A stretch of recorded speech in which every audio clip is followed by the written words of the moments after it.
मैं सेवकाई क्यों करता हूँ? प्रभु यहोवा का आत्मा मुझ पर है, क्योंकि यहोवा ने सुसमाचार सुनाने के लिए मेरा अभिषेक किया और मुझे इसलिए भेजा है कि खेदित मन के लोगों को शांति दूं, कि बंदियों के लिए स्वतंत्रता का और कैदियों के लिए छुटकारे का प्रचार करूं, कि यहोवा के प्रसन्न रहने के वर्ष का और हमारे परमेश्वर के पलटा लेने के दिन का प्रचार करूं, कि सब विलाप करने वालों को शांति दूं। स्वागत है आपका डेलिप चैनल में।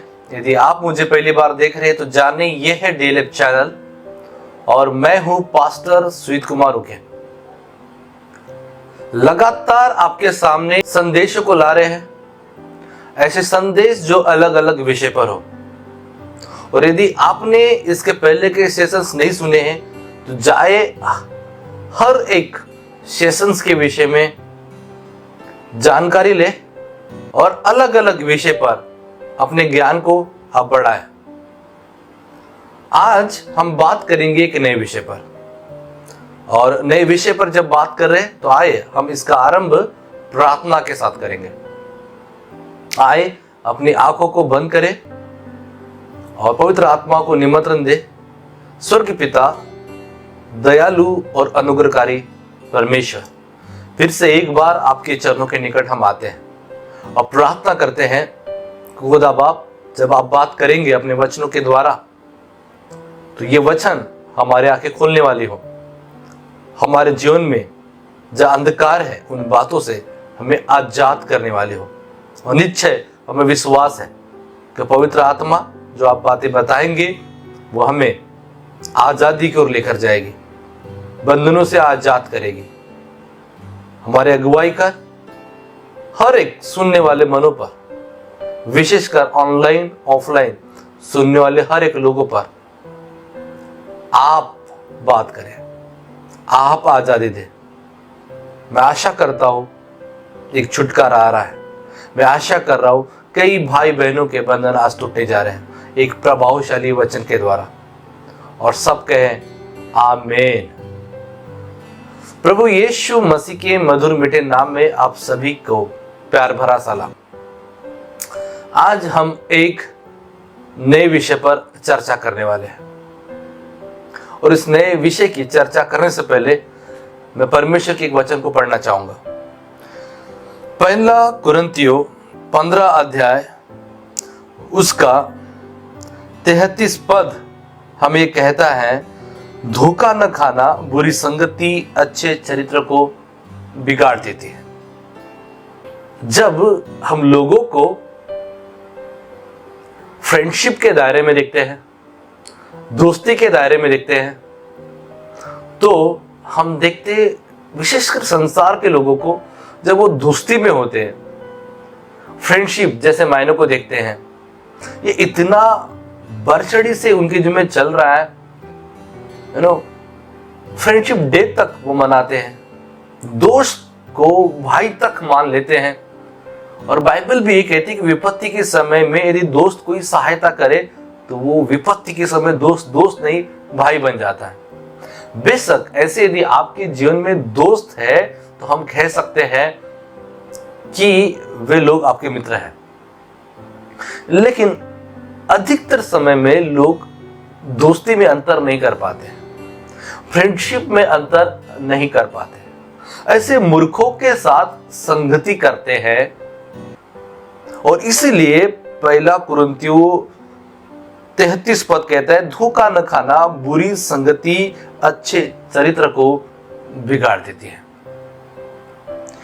तो जब हम लोगों को देखते हैं इस प्रकार के गीत गाते हुए संसार में, ये दोस्ती हम नहीं छोड़ेंगे, छोड़ेंगे दम अगर तेरा साथ ना छोड़ेंगे, यारी है ईमान मेरा यार मेरी दोस्ती। ऐसे न जाने कितने दोस्ती पर गीत सुनते भी हैं, और दोस्ती बढ़चढ़ होती भी है। विशेषकर स्कूलों के जीवन में उन्हें लगता है कि माता पिता उन्हें रिस दिलाते, उनकी नहीं सुनते, उन्हें नहीं समझते, तो वो अपना कंपेनियन, अपना साथी दोस्तों को ही समझते हैं। जवानी में जब हार्मोन्स बदल जाते हैं और बहुत एक चीज जो माता पिता और बच्चे आपस में साझा नहीं कर सकते, उन्हें ऐसे कंपेनियन मिलते हैं जो उनके साथ इन चीजों को साझा करते हैं। लेकिन जिन्हें वो साझा करते, जिन्हें वे अपने साथी मानते, जिन्हें अपने दोस्त मानते हैं, हो सकता है वे मित्र उनके लिए मित्रता नहीं लेकिन एक शत्रुता का जाल ही बिछाने वाले हो सकते हैं। ऐसा कई बार हुआ है। पिछले संदेश में हमने तामार के विषय पर चर्चा की थी। तामार के साथ बलात्कार हुआ।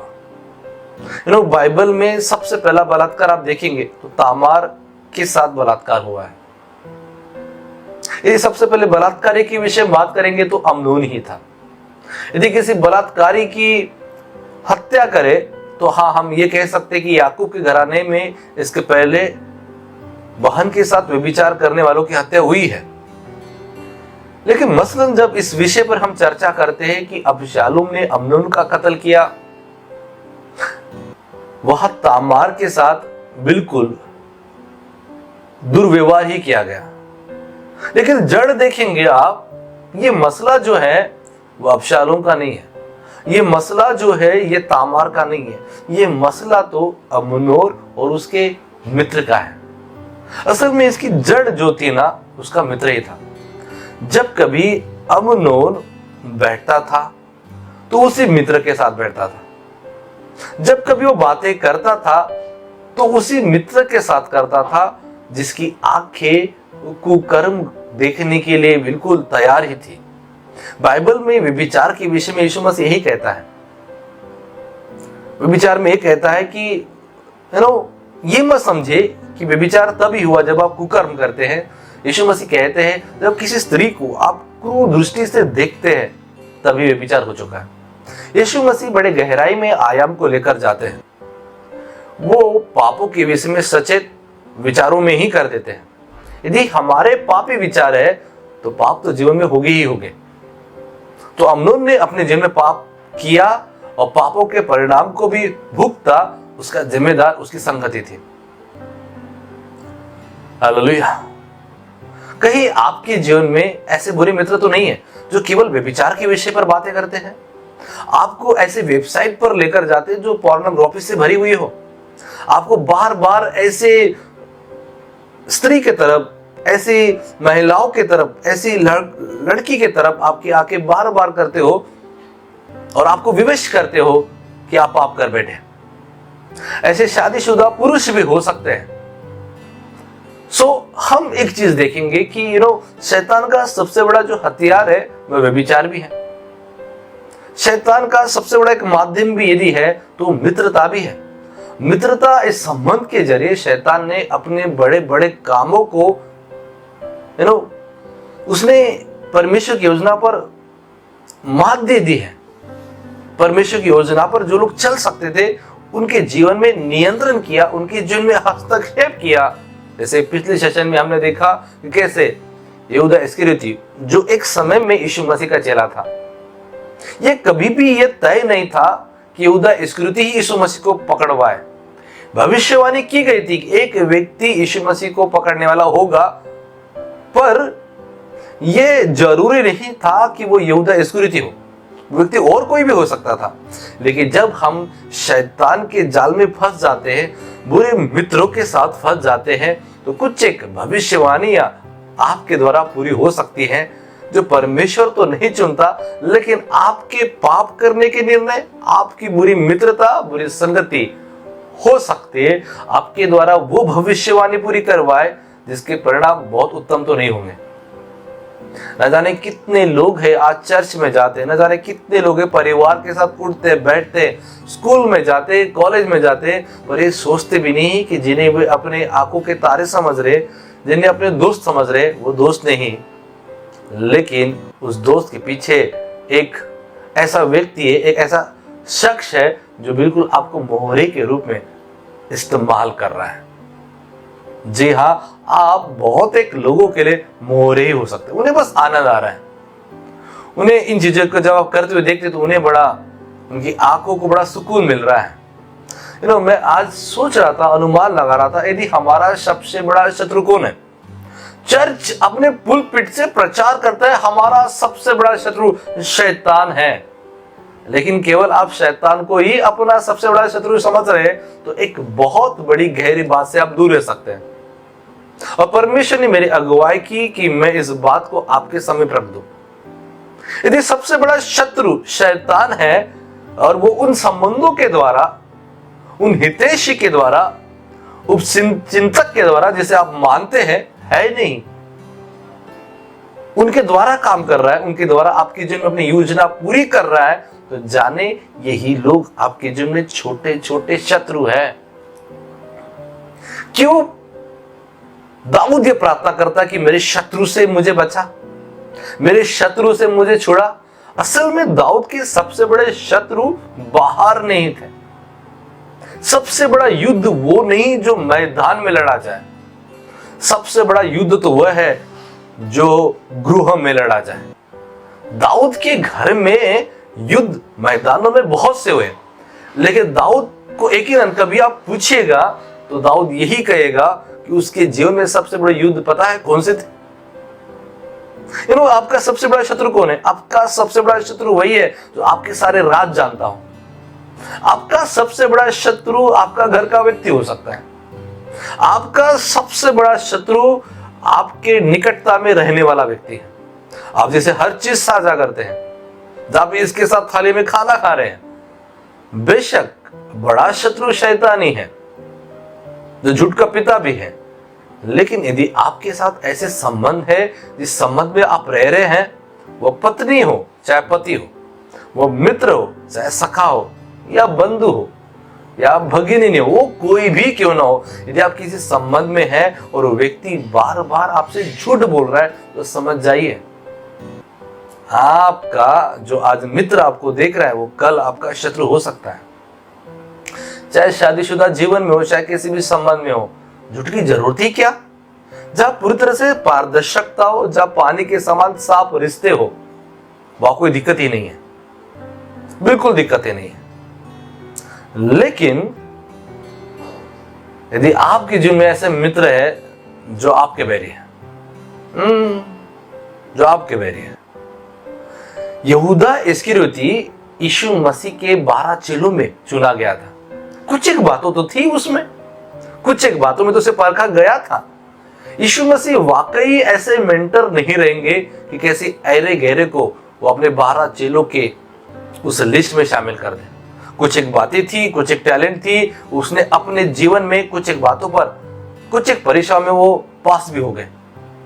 लेकिन क्या आप इस बात पर गौर करेंगे, गत्समनी बाग में उस समय पर यीशु मसीह होंगे ही होंगे, ये खबर और किसी को नहीं थी। लगातार रोमी सेना और उनके सैनिक ये खोजबीन में कर रहे थे कैसे एकांत में यीशु मसीह को पकड़वाए। ऐसी कोशिश उन्होंने कई बार की, लेकिन भीड़ में वो कर नहीं पाए, क्योंकि भीड़ में कई बार उनके हितैषी थे। वो खोज कर रहे थे कहीं न कोई एक व्यक्ति बिक ही जाए, और आखिर यहूदा इस्करियोती बिक ही गया। चांदी के 30 सिक्कों के लिए उसने यीशु मसीह की एक ऐसी सीक्रेट न्यूज दे दी जो बहुत तक लोगों को नहीं पता था। गत्समनी बाग में यीशु मसीह अपने चेलों के साथ थे और यहूदा इस्करियोती को यह बात पता थी। अक्सर में हमारे शत्रु जब हमें पकड़वाना चाहते हैं तो असल में वो हमारे मित्रों का ही सहारा लेते हैं। हम समझते हैं हमारी आंखें हमेशा बड़ू शत्रु पर होती है, लेकिन कई बार हम अपने छोटे छोटे शत्रु को भूल जाते हैं। याद रखिए, जब कभी आप अपने मित्र को देखते अपने जीवन में जो आपके शत्रु से भी जुड़ा हुआ है। कुछ एक लोग कहते हैं हम तो किसी के साथ बुरा बर्ताव करते ही नहीं पास्टर जी, हम तो सबके साथ अच्छे से रहते हैं। ये सबके साथ जो अच्छे से रहते हैं ऐसे व्यक्ति, ये आपके साथ भी अच्छे रहते हैं और आपके शत्रु के साथ भी है, तो वो समय दूर नहीं कि आपकी खबरें ये उन तक लेकर जाए। इसलिए सावधानी बरतनी होगी। यदि आप अपने इर्द गिर्द ऐसे लोगों को देखते जो आपके शत्रु से जुड़े हैं, ऐसे लोगों को सावधान रहिए। सावधान क्यों? क्योंकि ये आपकी कमियां, आपकी खबरें आपके शत्रु तक पहुंचाएंगे ही पहुंचाएंगे। कलीसिया, यदि आप इस रीति से कह रहे हैं हम सबसे अच्छे से रहते पास्टर जी, यदि आप सबसे अच्छे से रहते हैं तो फिर मैं कहूंगा यीशु मसीह के परिभाषा में पता है आप कौन से व्यक्ति हो गए? भोला। जी हाँ, भोला एक ऐसा व्यक्ति है जो सबके साथ अच्छे से रहता है, वो सब पर भरोसा करता है। लेकिन यीशु मसीह ने कहा भोला मत रहो, कबूतर के समान भोले ही नहीं, सांप के समान चतुर भी रहो। हम ऐसे दोस्तों के साथ अपने निकटता में रहते हैं और उन्हें वो चीजें साझा करते हैं जो उन्हें साझा करने तक नहीं चाहिए। हालेलुया। यदि आपके जीवन में सीक्रेट्स है, डोंट शेयर, क्योंकि आप जिन्हें मित्र समझ रहे, आज साझा कर रहे, कल वो आपके शत्रु हो सकते हैं। तो एक बात जो हम यहाँ पर सीखेंगे, 1 कुरिन्थियों 15:33, धोखा न खाना, बुरी संगति अच्छे चरित्र को बिगाड़ देती है। अमनोन का चरित्र किसने बिगाड़ा था? बिल्कुल वही पर्दे के पीछे रहने वाला उसका मित्र। अमनोन को पूरी तरह से बर्बाद करने में उसके मित्रों ने हाथ नहीं छोड़ा है। हालेलुया। जिस बात में उसे रस था उसमें और उन्होंने रस डाला है।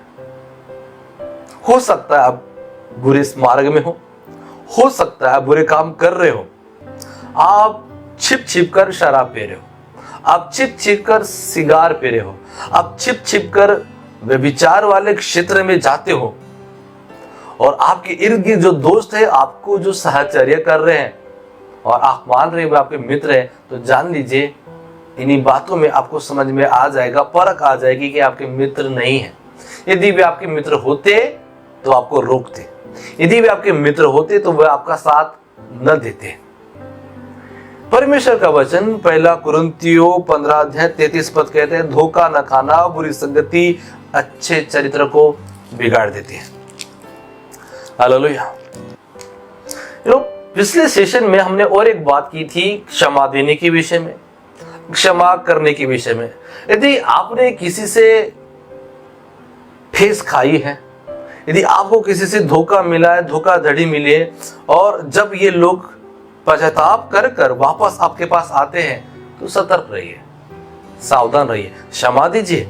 क्षमा देना और क्षमा करना, मसीह लोगों ने इसे पूरी तरह से बेहतरी से समझा ही नहीं है। क्षमा करना, क्षमा देना मतलब ये नहीं कि हम भोले ही रहेंगे। परमेश्वर का वचन कहता कि हम चतुर रहें। तो जब लोग आए, पश्चाताप करें, बिल्कुल पश्चाताप करते, क्षमा करिए, लेकिन आपको कुछ एक मामलों में अंतर रखना ही होगा। आपको उनको परखना होगा। जैसे यीशु मसीह परख करता है सोने की, सोने को आग के भट्टी में परखता है यीशु मसीह, वो जब आग के झटके लगते हैं तब। हालेलुया। जब मैं कोचिंग क्लासेस में बच्चों को पढ़ाता हूं, एक बच्चे ने मुझे कहा कि सर मेरी मम्मी मुझे कह रही थी कि क्या आप मुझे एक्स्ट्रा समय पढ़ाएंगे? तो मैंने उसे कहा कि बिल्कुल हम एक्स्ट्रा समय पढ़ाएंगे, लेकिन आपकी परीक्षा होगी। हम केवल उन्हीं लोगों को एक्स्ट्रा समय देंगे जो मेहनती होंगे और अपने आप को परीक्षा में सफल करवाएंगे भी, क्योंकि असल में कोई व्यक्ति चाहता है, किसी चीज की भूख रखता है ना, तो उसके लिए मेहनत भी करता है। तो लोगों को परखना होगा जिस रीति से यीशु मसीह सोने को परखता है। पता है, आप में से बहुत से लोग कहते हैं मेरे जीवन में दुख क्यों है, कठिनाई क्यों है? देखो, सुख के चाहने वाले मत बनिए। जितना अधिक सुख को जो चाहने वाले लोग होते हैं ना, वो स्वयं केंद्रित होते हैं। उन्हें लोगों की फिक्र नहीं होती, उन्हें लोगों की कदर नहीं होती। चाहे किसी को दुख हो ना हो या ना हो, मुझे सुख मिलना चाहिए। ये बहुत ही सेल्फ सेंटर्ड होते हैं, ये बहुत ही स्वार्थी होते हैं। किसी को दुख देकर भी ये अपने जीवन में सुख को चुन सकते हैं। तो सुख विलासी लोग भी जो है वो आपके जीवन के लिए शत्रु हो सकते हैं। दुख वही लोग पाते हैं।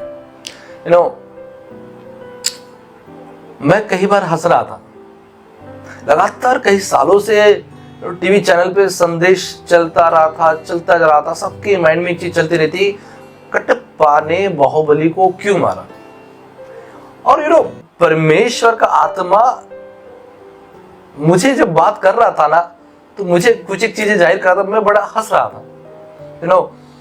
कटप्पा मामा, अरे बड़ी इमोशनल चीजें आपके सामने लाई जाएगी और कहेंगे लोगों ने आपका कत्ल किया, लोगों ने आपके साथ ऐसा किया, क्योंकि उनकी भी कुछ मजबूरियां थी। लोग आएंगे आपके सामने, कहें कि मैं ऐसा करना तो नहीं चाहता था, लेकिन मैं मजबूर हो गया, एक बात मैं आपको समझना चाहता हूँ, नीति वचन पढ़िएगा। नीति वचन पढ़ने से बुद्धिमानी बहुत मिलती है।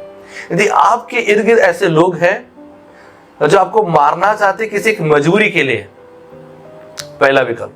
दूसरा, चाहे उनके जीवन में कोई भी मजबूरी क्यों ना हो, लेकिन वे आपको मारना नहीं चाहेंगे, मरना पसंद करेंगे। हालेलुया। यदि आपके इर्द गिर्द ऐसे लोग हैं वो आपको मारना चाहेंगे किसी एक मजबूरी के लिए, तो मान के चलिए ये आपके जीवन के छोटे छोटे शत्रु हैं। कटप्पा मामा नहीं है, ये शत्रु है जिन्हें हमने पाला है, जिन्हें हमने पोसा है, जिन्हें हमने अपने इर्द गिर्द रखा है। ऐसे लोग जो मजबूरी के लिए कुछ भी कर सकते, किसी भी हद तक जा सकते, ऐसे लोगों को सोशली, इमोशनली, मेंटली डिस्टेंस में रखिए। मैंने नहीं कहा कि उन्हें पश्चाताप करते तो माफ करिए, काम से काम रखिए, सतर्क रहिए, सावधान हमें बरतनी होगी, क्योंकि ऐसे बहुत से लोग होंगे जो आपके पीठ पीछे छुरा खूपेंगे। Hallelujah. They give you big smile, they give you hug, वो आपको आलिंगन देके चेहरे पे मुस्कुराहट रखेंगे, पर हो सकता है आपके पीठ पीछे खंजर खोपेंगे। आप में से बहुत से लोग हर्ट है, रुके हुए हैं, जीवन में आगे नहीं बढ़ रहे, चर्च नहीं आ रहे हैं, बाइबल नहीं पढ़ रहे हैं, और कई मसीहों ने आपको धोखा दिया तो आपने मान लिया कि सारे मसीह ऐसे हैं। यकीनन मानिए ऐसे मसीहों का न्याय होगा। अब बाइबल कहेगी कि वे मसीह नहीं थे, वे तुम में थे तो जरूर, लेकिन तुम में से थे नहीं। हालेलुया। यकीनन मानिए ऐसे आप में से बहुत से लोग हैं, मैं कहूंगा परमेश्वर आपको पुकारा कह रहा है कि लौट आओ पिता के घर में, और आप हमारा सेशन सुन ले कि फिर से नई शुरुआत कर ले। लेकिन फिर भी एक नया प्रकाशन जो आपके पास आ रहा है, धोखा न खाना। बुरी संगति चरित्र को बिगाड़ देती है। नीति वचन 14 अध्याय 7 पद कहता है, मूर्ख से अलग हो जा, तू उससे ज्ञान की बात न पाएगा। मैंने कलीसिया में बहुत से लोगों को देखा है, जब कभी मैं प्रभु भोज उन्हें देता हूँ और मैं सिखाता हूँ परमेश्वर से क्षमा मांगे, लोगों को क्षमा करे, वो ये समझते हैं कि जाकर उनके साथ खाना खाए, उनके साथ बैठे, नाना तरह से उन्होंने अपने जीवन को दुख से छलने बना लिया है। नीति वचन 14 अध्याय 7 पद कहता है, मूर्ख से अलग हो जा, तो उससे ज्ञान की बात न पाएगा। काम से काम के लिए संबंध रखे और परखे भी, और परख कर उस संबंध में आगे बढ़ते जाए। क्या करे? परमेश्वर ने जिस ग्रह में हमें भेजा है, रखा है, इस ग्रह में और बहुत से लोग हैं। अधिकतर लोगों की ये प्रार्थना की होती है, मैं पुराने लोगों के लिए प्रार्थना करो, पुराने लोग बदल जाए। क्यों? क्योंकि आपकी नजर अब नए लोगों पर नहीं है। अब आप नए लोगों के लिए प्रार्थना नहीं कर रहे, नए लोग खोज नहीं कर रहे हैं कि उनके पास वचन जाए। आप एक समय में लिमिटेड है, आपके उन्हीं लोगों में ही गोल गोल घूम रहे हैं। परमेश्वर शायद हो सकता है आपको एक बड़े चक्कर से बाहर निकालना चाहता हूं। हालेलुया। जिस तरह से मूसा ने मिस्र में जाकर अपने लोगों को छुड़ाया, और जब ये लोग मिस्र से बाहर निकले और ये परमेश्वर के लोग 14 दिन में चक्कर लगा सकते थे और उस चक्कर से बाहर निकल सकते थे, लेकिन कुछ एक बेवकूफी के कारण परमेश्वर को लगातार 40 साल लगाना पड़ा। आज बहुत से लोग प्रार्थनाएं कर रहे हैं कि मैं उस जगह तक क्यों पहुंच नहीं पा रहा हूँ, मेरे बिजनेस सक्सेसफुल क्यों नहीं हो रहे हैं, मेरी सेवकाएं क्यों नहीं बढ़ रही है, मैं संबंध में बहाली क्यों नहीं पा रहा हूँ। कुछ एक प्रार्थना का आपको उत्तर नहीं मिलेगा, क्योंकि आप अभी पवित्र बर्तन नहीं बने। आप पवित्रता में तो है, लेकिन आपका बिलीफ सिस्टम बदला नहीं है। आप उन लोगों के झांसों में हैं, आप अभी भूले ही हैं। और प्रभु का वचन कहता है नीति वचन 14 अध्याय 7 पद में, मूर्ख से अलग हो जा, तू उसे ज्ञान की बातें न पाएगा। हालेलुया। ऐसी संगति मेरे हैं जो लोग मूर्खता की बातों में नहीं रहते। हालेलुया। मुझे बहुत अधिक पसंद है प्रभु यीशु मसीह के समय बिताना, पवित्र शास्त्र के साथ बिताना, और प्रभु यीशु मसीह के साथ समय बिताकर, पवित्र शास्त्र में बहुत अधिक समय बिताकर लोगों से मिलना। जब मैं यीशु मसीह से मिलता हूँ, पवित्र शास्त्र से पढ़ता हूँ बहुत अधिक, तब जाकर मेरे जीवन से लोग मिलते हैं, तो मेरे जीवन से उन्हें यीशु मसीह प्राप्त होता है। अक्सर जो लोग झुंड में होते, अधिकतर समय फोन पर, टीवी पर इन लोगों से बहुत ना के बराबर बस इन लोगों को मिल पाएगा। आशा है इस संदेश से आप बहुत कुछ सीखे होंगे।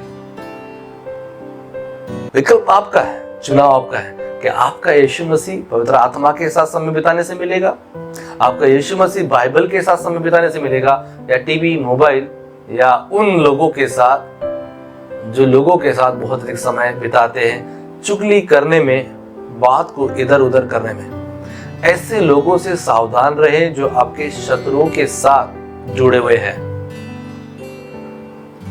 उन्हें हर एक चीज साझा ना करें और अपने सीक्रेट प्लान साझा ना करें, क्योंकि हो सकता है जो शत्रु आपका दुश्मन बन बैठा है आपके बिजनेस के लिए, और ये बीच में भेदी है जो आपके इमारत को ढाने के लिए तैयार है।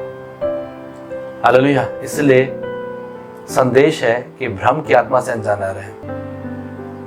आइए इस समय अपनी आंखों को झुकाए, अपने हाथों में दान ले, भेंट ले, दशमांश ले और परमेश्वर को धन्यवाद करें। धन्यवाद परमेश्वर, तूने हमारी आंखें खोल दी, हमें जाने दिया उन चीजों से,